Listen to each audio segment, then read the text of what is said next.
What is up, Pitt fans? Thank you so much for tuning into Inside the Panthers on YouTube. My name is Stephen Thompson, here with my partner, Jack Markowski.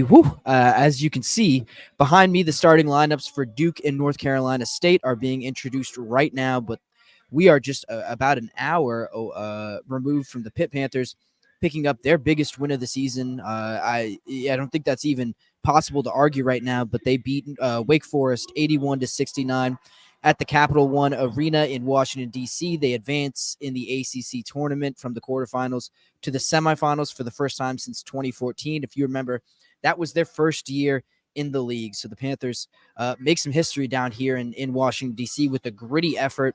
They're led by Ishmael Leggett. They built as much as a 19-point lead in the second half, nearly blew it as well, but hang on for the decisive victory and give not only give themselves a chance to move on in the ACC tournament, but give themselves some pretty good odds of moving on to the NCAA tournament as well. But Jack, like I alluded to, this game was touch and go for a second. Did you ever have any doubts that they were going to be able to pull this one out? Yeah, for sure. I mean, I think the first time the doubt creeped into my mind was when Hunter Salas hit those threes on back-to-back possessions, and then Cameron Hildreth came back and converted an and one, which cut it to 57-49, which, I mean, that's still a decent-sized margin, but that was the start of the run. You could sort of feel that Wake Forest was getting back into the flow of things. Then Andrew Carr had an and one a few minutes later, and then Hildreth hit a corner three with 5.5 minutes left. That cut it to 63-59. They cut it to 3 points at one point. And I think after that, Hildreth was the closest it had gotten up to that point. So that sort of stuck out as a moment where the tide felt like it was starting to turn a little bit. And then from there, it was a lot of back and forth. And I think I started to feel more confident that Pitt was going to pull it out once Hinson had that second chance layup with under 3 minutes left. Say he didn't come away with that or missed it and Wake got the ball back, they would have had it with 3-point deficit and a chance to tie. And then Diaz Graham and Ish Leggett both had layups on back-to-back possessions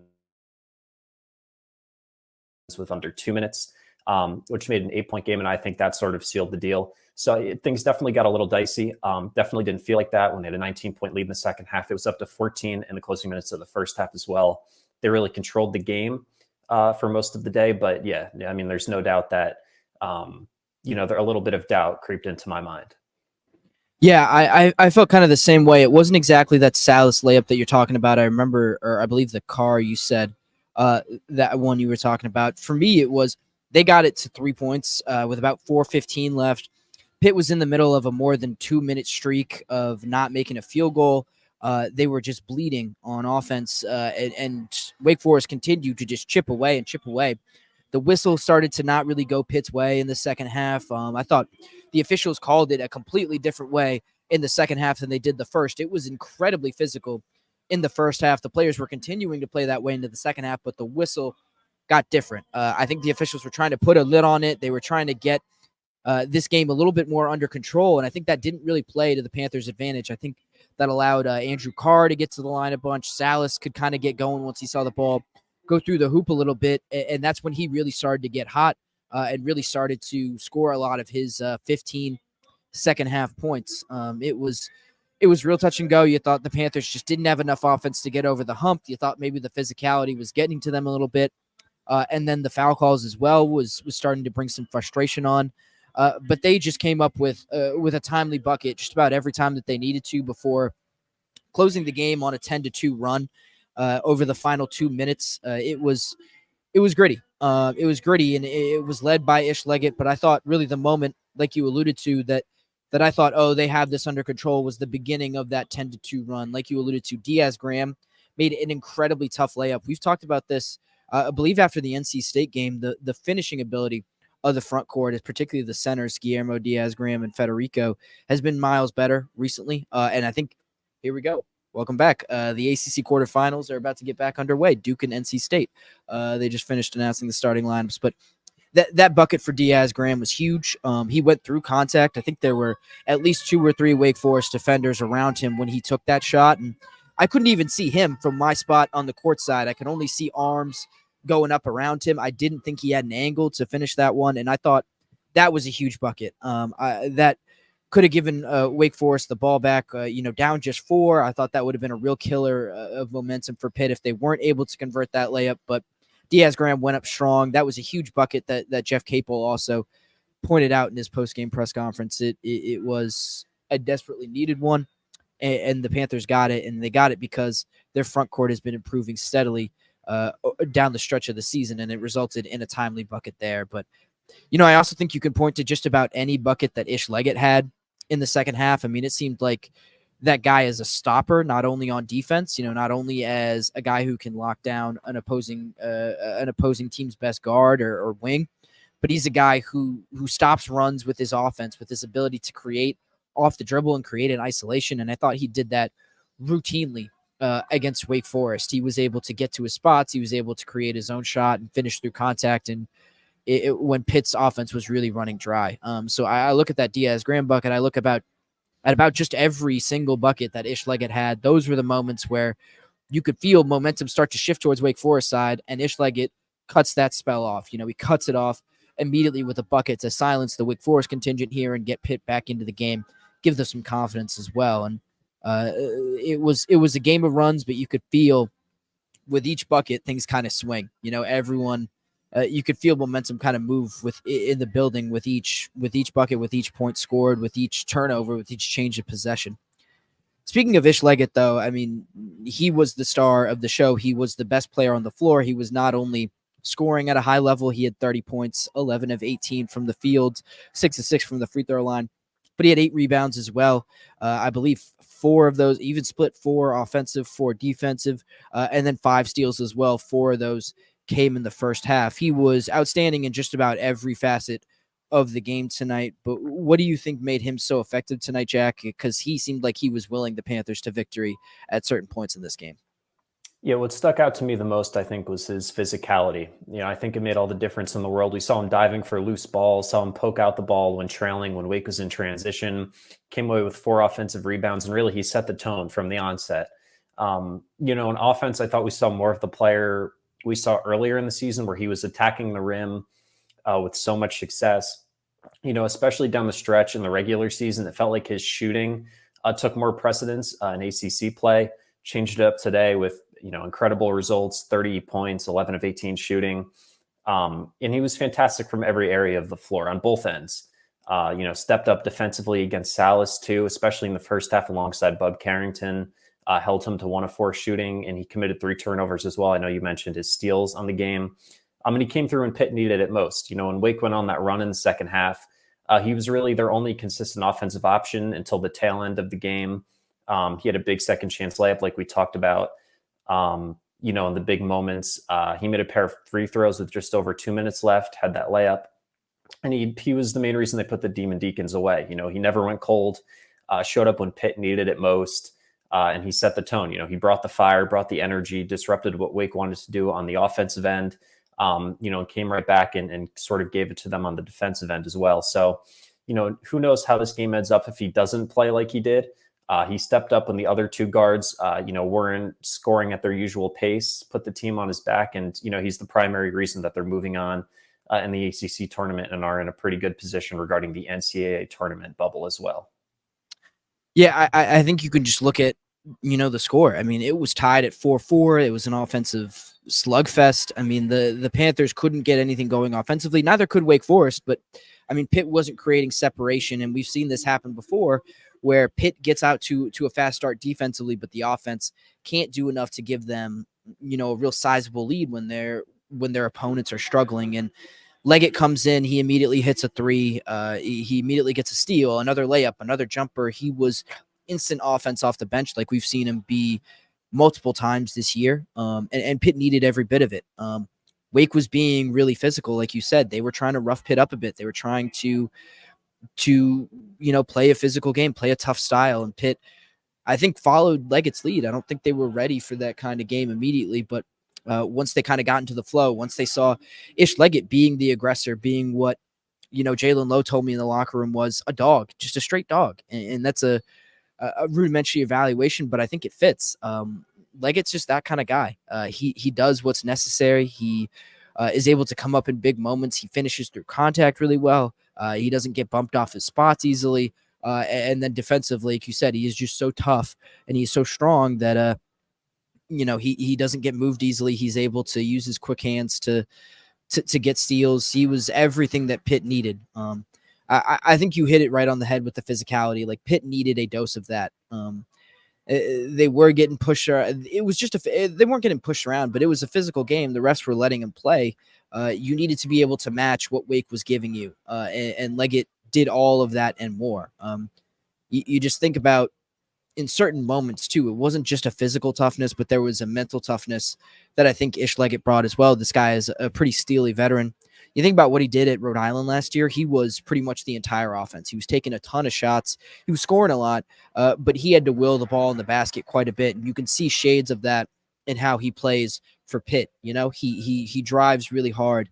He's taking everyone to the basket. He has to work really hard to get these buckets, but he finishes through contact so well that he wears down a defense too. And Pitt really needed that on a day when, Bub Carrington didn't have the greatest shooting night. Jalen Lowe was quiet relative to what he's done offensively throughout this year as well. And with the rest of Pitt's backcourt struggling to give them a ton of offense from the floor, they did combine to shoot 9 of 12 from the free throw line. But as far as field goals go, as far as shooting and half court offense, Pitt didn't get much from their backcourt besides Leggett. So every one of his 11 buckets, every one of his 30 points were incredibly crucial. And then that's not even to mention what he was doing on the defensive side. Pitt as a whole was fantastic, but I think they were also following Leggett's lead a little bit.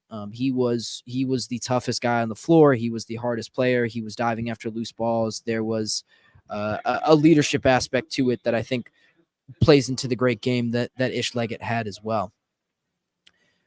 Like we said, it was touch and go a little bit in this game, especially in the second half. The Panthers went to halftime with a 12-point lead, but they played Wake Forest even in the second. It was 43-43. Wake Forest cut a 19-point lead. What was a 19-point lead in the second half to 3 at certain points late in the game. What do you think kind of fell apart for Pitt, I guess, in the second half? Like, what do you think changed and allowed Wake Forest to get back into that game? So offensively, I think they sort of got away from their game. What got them to their 19-point lead. Somewhat similar to what happened against NC State. I think they may have rested on their laurels a little bit. I didn't notice anything Wake did on the defensive end that really, switched up the look, made things tougher on Pitt necessarily. I just think Pitt sort of focused on, maybe winding the clock down. They weren't as aggressive. They didn't get as much going towards the rim until the tail end of the second half, and didn't get as many looks from behind the arc, or at least didn't attempt many shots from behind the arc. Overall, it was just a much less aggressive game plan, which isn't necessarily a bad thing. It still ended up in a win. And I think adopting a conservative approach like that can, in theory, work, just because they had struggled with turnovers a little bit. When the game is at a higher pace, the offense maybe wasn't in as much of a rhythm, as they had hoped, and didn't want to afford Wake any extra opportunities by playing reckless, especially since they were converting turnovers into points in transition. And then defensively, I thought Wake was, starting to hit more of their shots. There was going to be some sort of attrition. They're too talented of a team to not put up points like they have all season. They started pushing the ball towards the basket. And it seemed like there was a quick whistle as compared to the first half. In the second half, there were a lot of calls, didn't let the guys play as much as they had in the first 20 minutes of the game. They got in the bonus relatively early. They attempted 20 free throws. And I think that helped open up shots around the perimeter. Their main guys like Hunter Salas, Cam Hildreth, Andrew Carr really came through for them. And I think they started to smell blood in the water. They pushed the pace and they made things hairy. So, I really think that's all it came down to. There's some lessons to learn for the Panthers for sure. But, overall, I thought really that was the gist of it. Yeah, I completely agree. It wasn't as aggressive, and I feel like the Panthers could kind of sense the change in the way that the game was called and didn't respond to it very well, to be quite honest with you.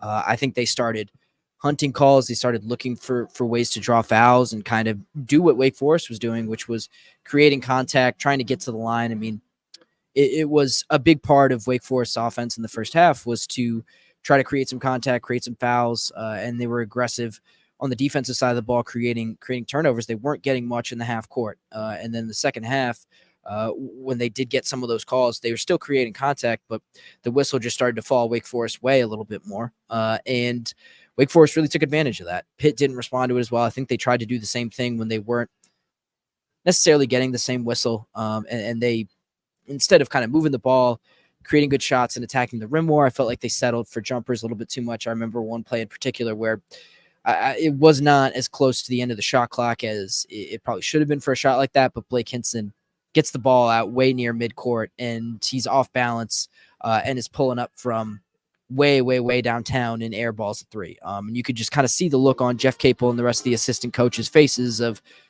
we didn't need that right there. We didn't need to kind of go for a kill shot right now, or try to go for a kill shot in a shot that probably might not have been a kill shot so early. And so, I think Pitt just relied too much on those long jump shots. They were settling a bit too much, and it led to the long drought. There was really one big long field goal drought in the second half that really threatened to sink them. And it wasn't until they kind of got back to settling down a little bit, not trying to focus on the clock, not trying to focus on how much time they had to run down. And once they got back into the flow of their offense, once they played like it was just a normal game, like I think they were trying to hold on more than they were trying to, I don't know, keep their foot on the gas a little bit. And I think that didn't end well for them. That almost led to their defeat. But like you said, they hold on, they get enough offense down the stretch, and then they make their free throws down the stretch as well. I mean, this is a team that we have talked about their free throw shooting at times this year, but they were 20-25 from the free throw line. I believe a ton of their last few points. I think 1, 2, 3, 4, 5, 6 of those 10 points on the closing 10-2 run in the final 2 minutes were from the free throw line. So the Panthers ended up executing just enough to get where they need to go. But like you said, it was real close, and they do have some lessons to learn, because their next opponent is dangerous, more dangerous than Wake Forest. And I know Wake Forest is a good team, but awaiting the Panthers tomorrow night is top-seeded North Carolina. North Carolina beat Florida State this afternoon, manhandled them to get to the ACC semifinals, where they await Pitt. This is a rematch of a game from early in January. The Panthers lost by almost 20 points, I believe more than 20 points. But this is a different Pitt team. I think we've seen them play that way over the second half of the season. Do you give the Panthers a better chance against North Carolina? Do you think that they can sustain what they did against Wake Forest going into the next round? I think they have a pretty decent chance. Like you said, they lost by double digits their last time out against UNC. They shot 30.9% in that game. But also, like you said, this is a different Pitt team. UNC has won 7 in a row. They did blow FSU out earlier today. But I think when you look at the matchups, some of them fall more in Pitt's favor, not completely, but more than you would think. Like, I think Blake Hinson and Harrison Ingram, they brought that up on the air today. I think that's a pretty good matchup. Ingram's been a great transfer for UNC. He impacts the game on both ends of the floor. I think you feel pretty confident with how Hinson matches up with him there. RJ Davis, of course, ACC Player of the Year. Pitt has great defensive guards that I think you can hope can neutralize him to some extent. I really think the game's going to come down to how Armando Bacot really imposes his will in the post. Pitt's played him pretty well in the past, especially at points last season. But I think it's going to be a big test for Federico and Guillermo Diaz-Grimm and how they handle that. And the Tar Heels can hurt you in so many ways. Like I said, Davis, Bacot, you have Cormac Ryan, Ingram, that big four all average double digits this year. They have a great core. Hubert Davis is a great coach. They went to the national title just 2 years ago. And they're right near the 1 seed line, so they're not going to, take it down. They're not going to go easy, if you will. They still have a ton to play for. They're probably salivating about a potential third matchup with Duke in the ACC championship, depending on what happens over the next couple of days. So the Panthers are going to have their hands full, but I definitely think that there is a chance that they can come out and pull off a huge upset, which would be one of the best wins in the country and just further help their case. Yeah, I give them a chance as well for a couple of reasons.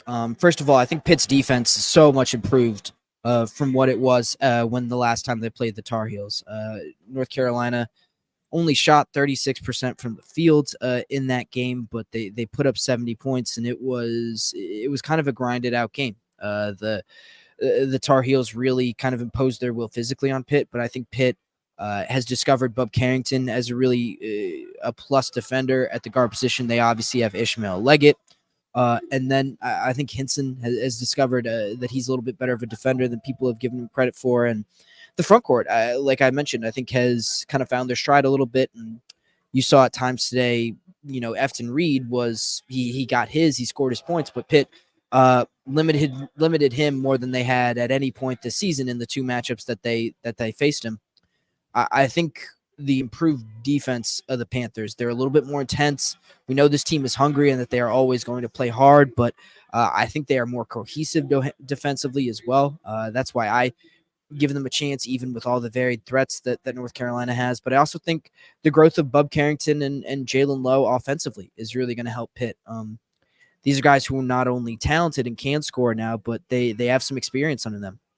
They know how to deal with physicality. They're not going to be phased going up against veterans like RJ Davis and and Cormac Ryan and guys like that. They aren't scared. These guys have been in big environments. They have made big plays, and these guys, I think, are so improved offensively that it's not the same issue. It's not the same team. It's not the same guys. They aren't really freshmen anymore. They're dealing with physicality so much better. They're finding their spots better. They're learning how to play within a game, and they're learning how to adjust on the fly to what a game needs. If Bub Carrington needs to go for 15 points, if Jalen Lowe needs to put up 20, they know that. They recognize that. They're able to do it within the flow of the offense. If they need to be facilitators and distributors and playmakers, they know when to do that as well, and they're capable of doing that as well. They're able to get other guys involved. I think Pitt is just as hot as anyone in the country. They are different from who they were on January 2nd when they last met the Tar Heels, and for all of those reasons, I give them plenty of a chance to not just play the Tar Heels in a close game, but to even upset them and possibly make it to their first ACC final in program history. Now, that said, there's another tournament on the horizon. The Panthers really don't know what spot they're in right now. We know that they did not eliminate themselves from NCAA tournament contention with this win over Wake Forest. In fact, they might have eliminated Wake Forest from NCAA tournament consideration. Who knows? But what do you make of the Panthers NCAA tournament odds right now? Obviously, going into this big opportunity with North Carolina, do you think they're in? Do you think they still have work to do? Do they need at least one more win? Because obviously, you move on to the semifinals, and then if Pitt wins two more games, they get the automatic qualifier as the ACC tournament champions. But long way to go. What do you make of their NCAA tournament odds as we stand here right now? Yeah, if it were up to me, they would be in. Unfortunately, it's not. I think when you look at their resume and their eye test too, they have all the makings of an NCAA tournament team, right? Like they're 12-3 in their last 15 games. They have 7 road wins, 2 over the field as of right now in Duke and Virginia. They're the number 4 seed in a power conference. They're 22-10 overall. They have 4 quad 1 wins, including today. I think really the biggest thing that would hold them back with their resume is their non-conference scheduling, which, there's been a ton made about that in recent days. But if the committee really does preach your full body of work, then truthfully, that shouldn't have as much of an impact. I know we saw it with Rutgers being left out last year, Clemson to a certain degree. But Pitt's going to potentially be in the top 40 in the net tomorrow. A lot of bracketologists coming into the day had them among their first 4 out. You would feel like they're going to rise depending on how other bubble teams perform. And if they do come away with a win against UNC, I feel like they're an absolute lock. There's no way you can keep them out of the field at that point. But in a lot of ways, I feel like they should feel relatively safe right now. But it really comes down to what the selection committee values the most. I can see a world where they maybe do have a little bit more work to do.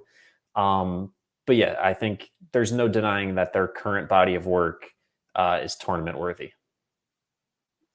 I 100% agree. And to be honest with you, I've spent the past couple of days just kind of sitting around waiting for games to start. I've been at the arena. I've been watching these games. I've been following the rest of the bubble. And the more you look at Pitt, the more you look at their resume, and the more I'm left kind of scratching my head at the idea that they needed a lot of work to be done here in the ACC tournament in order to make the NCAA tournament. I mean, you listed up all their metrics right there. They have an impressive resume already. And then you add another quad one win over a Wake Forest team at a neutral site. And I'm wondering why they're not, in the field by most bracket projections already. I mean, this is a team that is not only playing as well as anyone in the country, but looks decidedly different from who they were at the beginning of the year, which is why I don't take that non-conference scheduling metric very seriously. The other thing about that is it's only an evaluation of the schedule. It's not even a strength of record. The thing that everyone is citing, the thing that, you see Joe Lenardi and, Mike DeCourcy and, Jerry Palm, you see them all citing Pitt's non-conference strength of schedule. It doesn't evaluate how they did against that competition. And when you look at it, Pitt had healthy margins of victory against many of those, lower ranked teams that they played during the non-conference schedule. I understand you can't lose to an 0-18 Missouri team at home if you really want to be a lock for the NCAA tournament. But like we said, that Pitt team is completely different from the one that we saw on the floor of Capital One Arena right now. The one that we saw on the floor of Cameron Indoor Stadium and John Paul Jones Arena.